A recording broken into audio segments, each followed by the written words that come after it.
સૌએ છૂટીને મોકલ્યા, એટલે આપ સૌને પણ ખૂબ ખૂબ અભિનંદન. ઘાટકોળ સમાજની સ્થાપના થઈને ત્યારે જે અમારા મગજમાં હતું કે આપણે એક થઈને સમાજને ખૂબ જ આગળ ઉત્તરોત્તર પ્રગતિના પંથે લઈ જશું, પણ ચડાવ ઉતાર આવે એમાં થાકાય નહીં. સમય બળવાન હે, મનુષ્ય બળવાન નથી. હમણાં તમે આ 18 જણાને જે ચૂંટીને મોકલ્યા છે ને, હવે 3 વર્ષ સુધી આ જે પરિણામ આપે, જે કાર્ય કરે એમાં સાથ સહકારની તમારી બધાની અપેક્ષાની આશા રાખશે. એમાં 12 મહિનામાં 10 કામ કરે, એમાં એકાદ કામ કદાચ ફેલે થાય, કોઈક વાર ખીચડી આપણી બળીએ જાય ને, વર્ષમાં એકવાર બળી જાય, પણ આપણે કાંઈ ઘરવાળાને બદલાવતા નથી.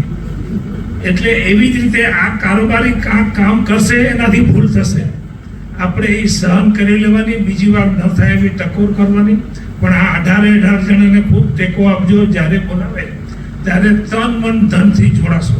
અને આ 18 જણાને વિનંતી કે સમાજને ઘસતા નહીં, સમાજ માટે ઘસાશો, એવી વિનંતી. ધન્યવાદ.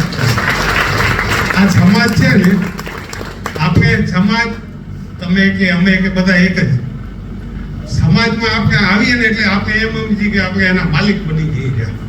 માલિક નહીં, બાપ બનવાનો.